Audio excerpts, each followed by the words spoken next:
আজ আমি আপনাদের সঙ্গে শেয়ার করছি মুচমুচে ওলের বড়া রেসিপি।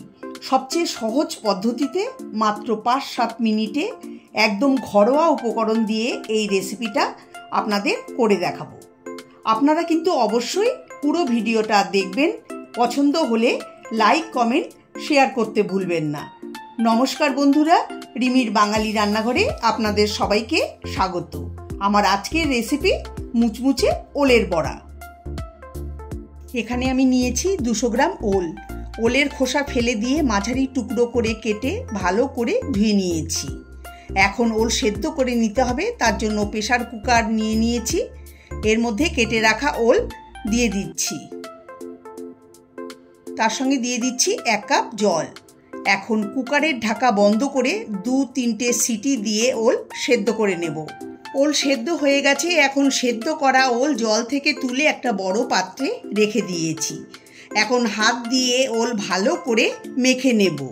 ওল খুব বেশি নরমও হবে না, আবার খুব শক্তও হবে না, মাঝারি করে সেদ্ধ করে নিতে হবে।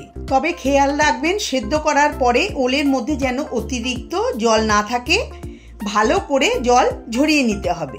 ওল খুব ভালো করে মেখে নিতে হবে যাতে ওলের মধ্যে দানা দানা না থাকে। ওল ভালো করে মেখে নিয়েছি। এখন ওলের মধ্যে একটা ছোট সাইজের পেঁয়াজ মিহি করে কুচিয়ে দিয়ে দিচ্ছি। তার সাথে দিচ্ছি 2টো কাঁচা লঙ্কা মিহি করে কুচিয়ে। দিয়ে দিচ্ছি স্বাদ অনুসারে লবণ, 1/4 চা চামচ লঙ্কার গুঁড়ো, সামান্য পরিমাণে হলুদ গুঁড়ো দিচ্ছি, কালো জিরে দিচ্ছি 1/4 চা চামচ। এরপর দিচ্ছি 1 টেবিল চামচ চালের গুঁড়ো। এটা দিলে বড়া মুচমুচে হবে।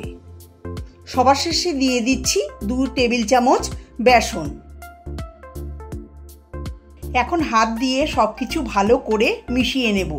আমি এর মধ্যে জলের ব্যবহার করছি না, জল ছাড়াই এটাকে মেখে নেব। আমাকে সব সময় সাপোর্ট করার জন্য পুরনো বন্ধুদের অনেক অনেক ধন্যবাদ।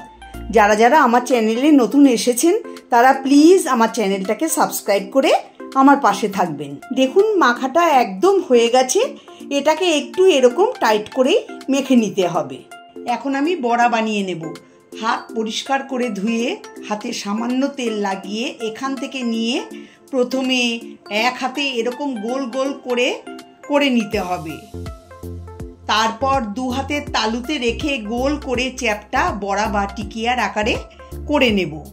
আমি বড়া মাঝারি সাইজের বানাচ্ছি, আপনারা মাঝারি বড় যেরকম খুশি আকারে করতে পারেন, তবে খুব ছোট করবেন না। এইভাবে আমি সব বড়া করে নেব।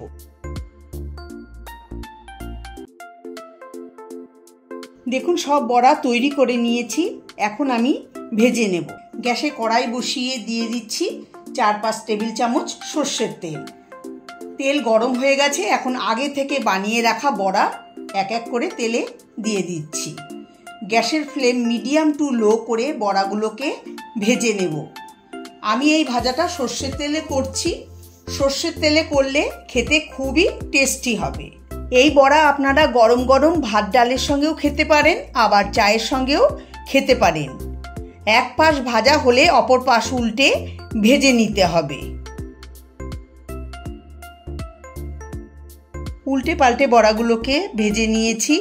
দেখুন দুদিকে সুন্দর হালকা লালচে কালার চলে এসেছে।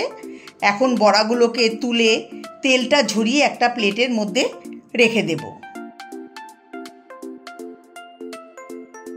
এই একইভাবে আমি বাকি সব বড়াগুলোকেও ভেজে নেব। দেখুন সব বড়া ভেজে নিয়েছি। দেখতে কতটা সুন্দর হয়েছে, খেতে খুবই মুচমুচে আর সুস্বাদু হয়। রেসিপিটা ভালো লাগলে লাইক কমেন্ট শেয়ার করার অনুরোধ রইল। সবাই ভালো থাকবেন।